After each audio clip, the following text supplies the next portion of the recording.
روزانہ مل کے بآواز بلند صلوات پڑھیں۔ اللہم صلی اللہ۔ اپنے اپنے مرحومین کی بخشش کے لیے مل کے بآواز بلند صلوات پڑھیں۔ اللہم صلی اللہ محمد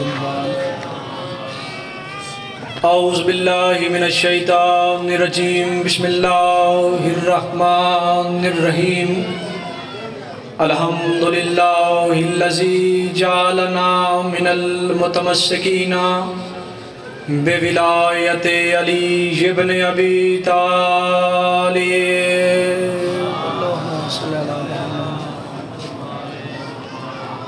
وَأَهْلَ بَيْتِهِ الطَّيِّبِينَ الطَّاهِرِينَ الْمَعْصُومِينَ الَّذِينَ أَذْهَبَ اللَّهُ عَنْهُمُ الرِّجْسَ وَطَهِّرَهُمْ تَطْهِيرًا۔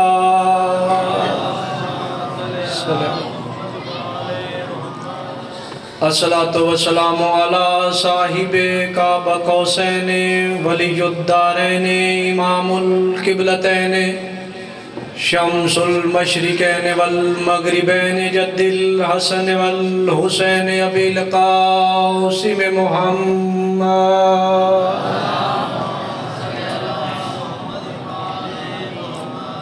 ولعنت اللہ علی اعدائہم مجمعین اما بعد فقد قال سبحانہ وتعالی فی کتابہ المجید بسم اللہ الرحمن الرحیم فلا اقسم بمواقع النجوم درود و محمد اہل بیت محمد پر اللہم صلی علی محمد وآل محمد۔ سب سے پہلے خالق باری تعالیٰ سے دعا ہے کہ وہ ہماری اس عظیم ترین عبادت کو اپنی بارگاہ میں شرف قبولیت عطا فرمائے۔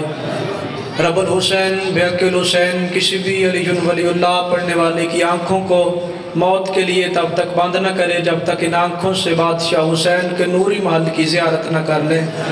میرے مالک اللہ جتنے بھی مومنین اس عزت والے دربار میں آئے ہیں عزتوں کا خالق اللہ تمام کی عزتوں کو محفوظ فرمائے۔ بانیان مجلس کے جتنے بھی دلی حاجات ہیں شریعت کے مطابق پورے فرمائے۔ میرے مالک اللہ جتنے بھی مومنین بیمار ہیں انہیں جناب سید الساجدین کا صدقہ صحت کاملہ و عاجلہ عطا فرما۔ مولا کے انتہائی منظور نظر ماتمی بھائی غلام عباس بیمار ہیں مالک اللہ انہیں شفع عزا کا صدقہ صحت کاملہ و عاجلہ عطا فرمائے۔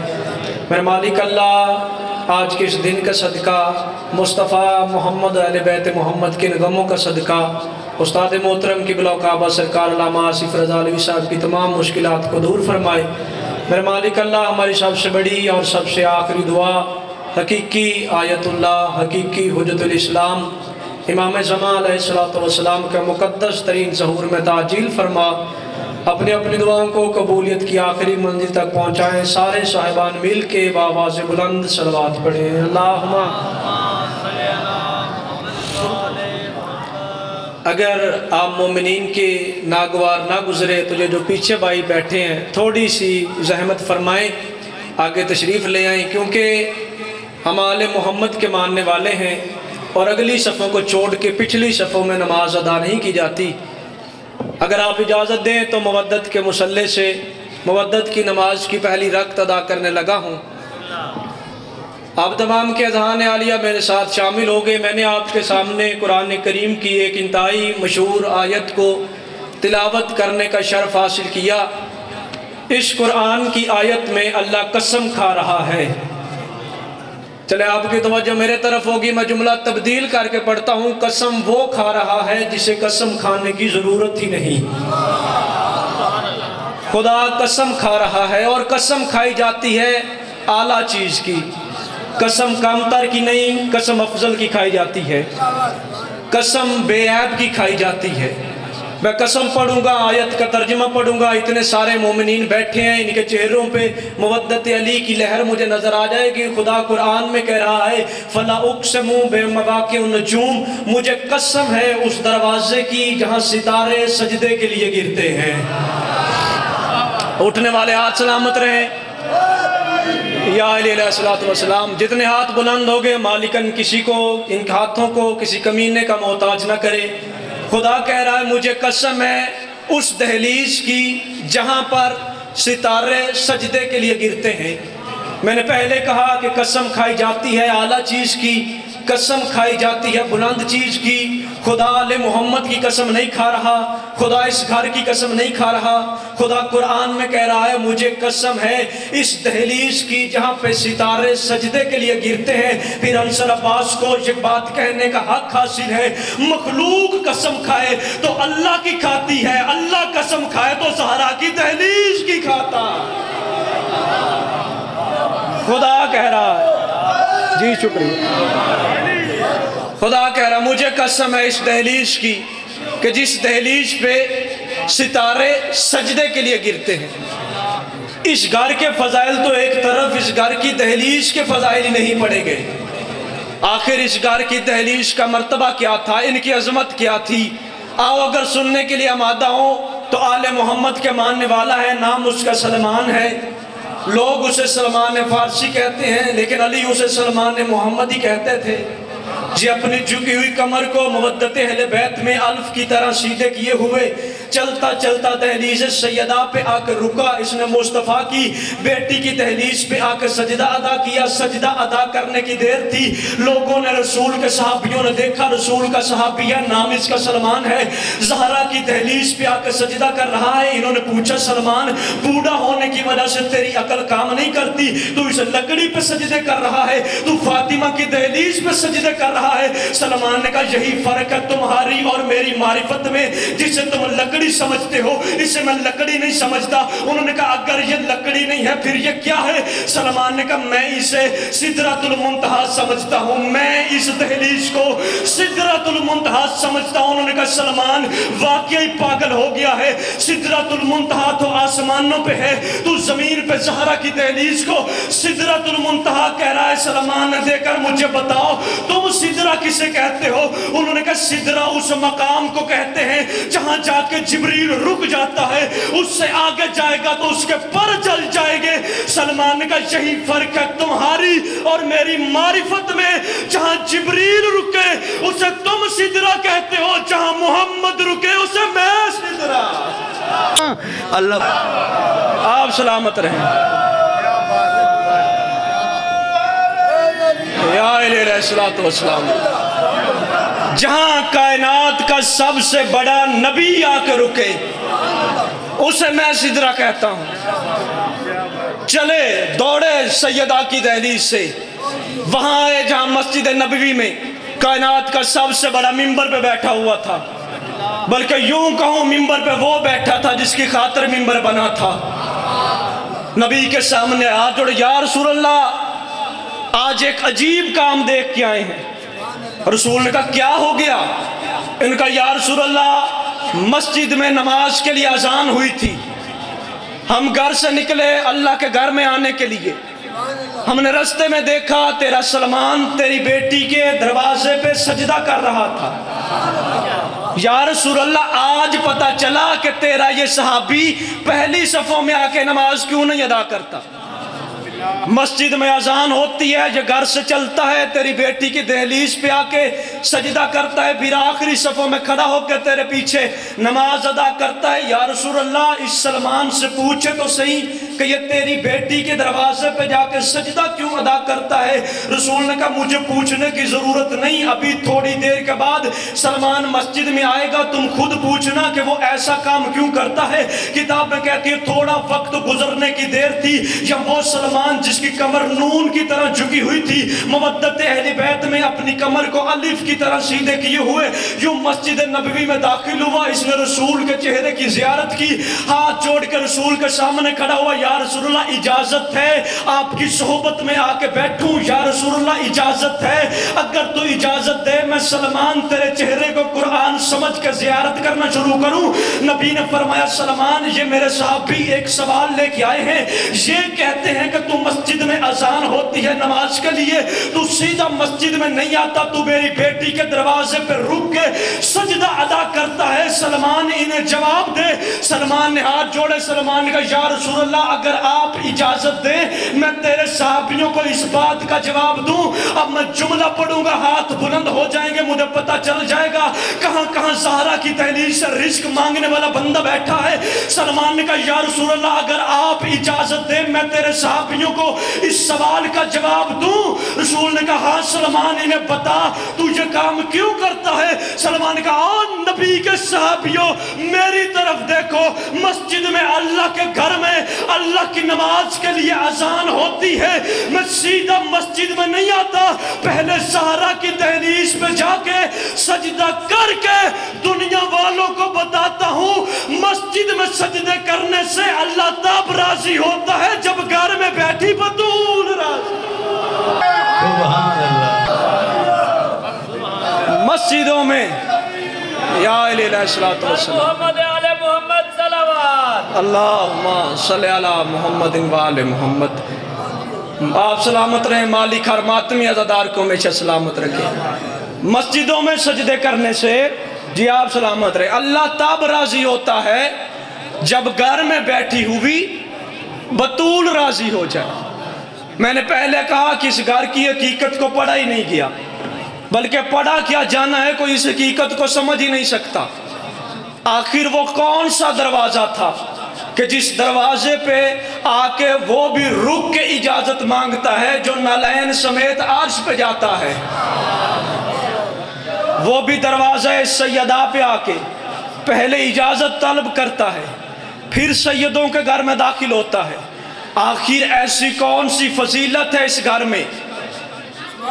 چلے نبی تو ایک طرف رہ گئے، اس دروازے پہ وہ جو سید الملائکہ ہے، وہ جو افضل الملائکہ ہے، وہ بھی آئے تو یہاں آ کے اپنا عہدہ نہیں بتاتا، یہ نہیں کہتا کہ میں ملائکہ کا سردار ہوں، میں سید الملائکہ ہوں، بلکہ دروازے پہ آ کے رک کے کہتا ہے میں تو مسکین ہوں، میں تو قیدی ہوں، میں تو تیرے بچوں کا درزی ہوں۔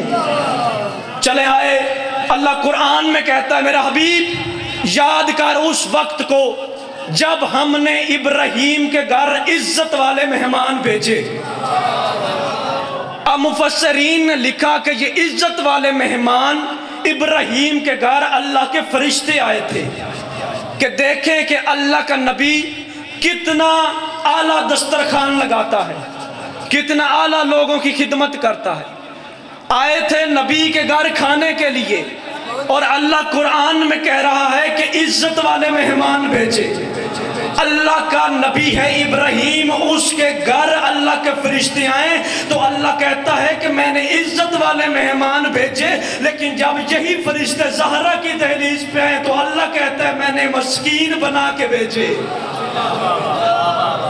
میں نے اسیر بنا کے بھیجے۔ اچھا جب سیدوں کے دروازے پہ یہ فرشتے آئے، کتابیں کہتی ہیں کہ 3 دن تک فرشتے سیدوں کے دروازے سے روٹیاں مانگتے رہے۔ اب جب ابراہیم کے گھر آئے تھے تو اللہ کا نبی تھا ابراہیم، انہوں نے نہیں بتایا کہ ہم فرشتے ہیں، لباس سے بشریت میں آئے تھے، یوں حضرت ابراہیم کے دسترخوان پہ آ کے بیٹھے۔ اللہ کا نبی تھا، خدمت کرنی شروع کی، جانور کو ذبح کیا، کھانے کو تیار کیا، یوں سامنے لا کے رکھا۔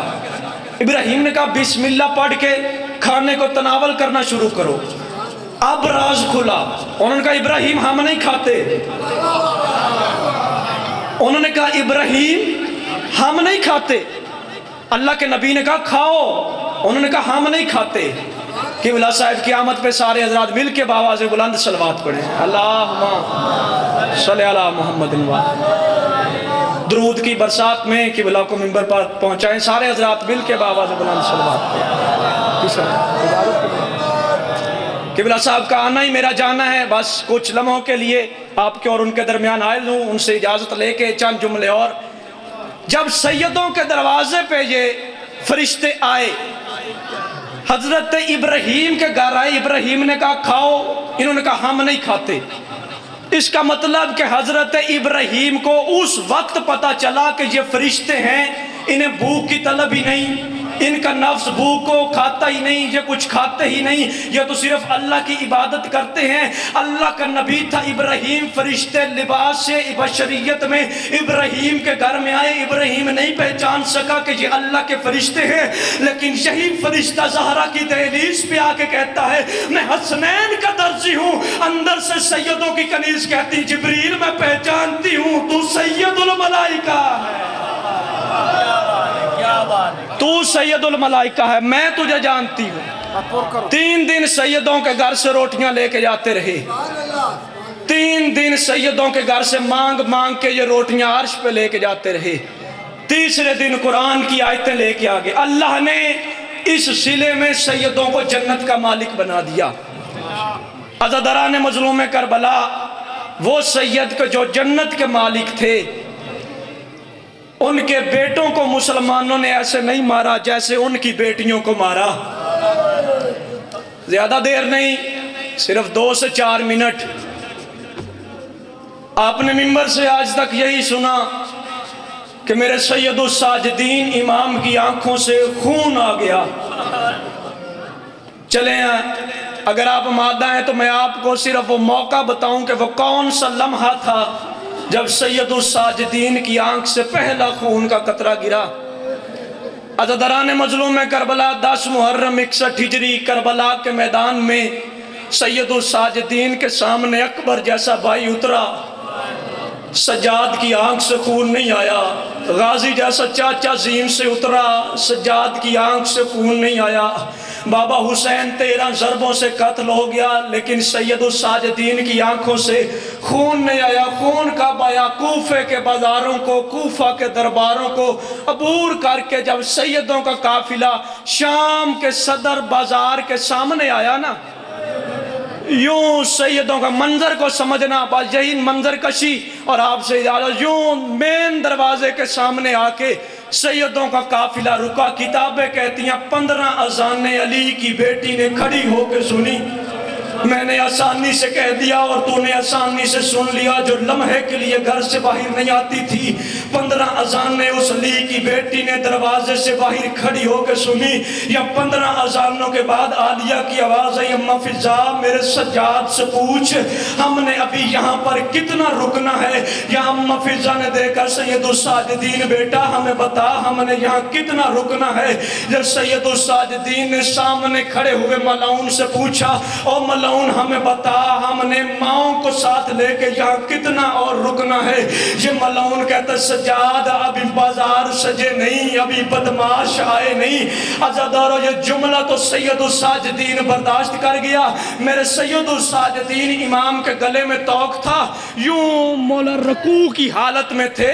یا کتابیں کہتی تھوڑی دیر کے بعد شام کا صدر دروازہ کھلا، سامنے سے ایک قاصد آیا، اس کے ہاتھ میں ایک خط تھا۔ یہ وہ خط لے کے اس نے سجاد کے ہاتھ پہ رکھا۔ یہ خط پڑھنے کی دیر تھی، میرے امام کی آنکھ سے پہلا خون کا قطرہ آیا۔ جہاں سجاد کی آنکھ سے خون کا قطرہ آ گیا تجھے ہائے ضرور کرنی چاہیے، آدھا منٹ رہ گیا عزادارو۔ جب سید السجاد کی آنکھوں سے خون کا قطرہ آیا، عالیہ محمل پہ تڑپی رو کے کہتی سجاد بیٹا ماں مر جائے تو خون کیوں رونے لگ گیا؟ رو کے سجاد کہتا ہے اماں دعا کر تیرے بیٹے کو موت آ جائے۔ رو کے عالیہ کہتی سجاد ماں کے ہوتے موت کیوں مانگتا ہے؟ رو کہتے ہیں سید الساجدین کہتا اماں لین کہتا ہے پہلے تیری پھپھی محمل پہ سوار ہو کے آئی تھی، اسے اس بازار میں پیدل چلنا ہوگا، پیدل چلنے کا نام آیا۔ عالیہ رو کے کہتی سجاد کہ ملعون سے اس بازار میں کوئی شریف مرد نہیں چل سکتا، میں علی کی شریف بیٹی ہوں۔ یہ ملعون کہتا ہے سجاد ہمیں پیدل چلانا آتا ہے۔ یہ ملعون گھوڑے سے اترا، اس نے ہاتھ میں لوہے کا تازیانہ لیا، اس نے سجاد کی پشت پہ کوئی تحریر لکھنا شروع کی۔ جیسے یہ منظر حسین کی 4 سال کی بیٹی نے دیکھا، محمل سے یوں گری جیسے بن بازووں کے غازی گرا تھا، اور رو کے کہتی مجھے بتا اوے کہاں چلنا ہے؟ اوے میری پھپھی امیر باپ کی بیٹی ہے، میں کربلا کے غریب۔ اللہ لعنت اللہ علیہ قوم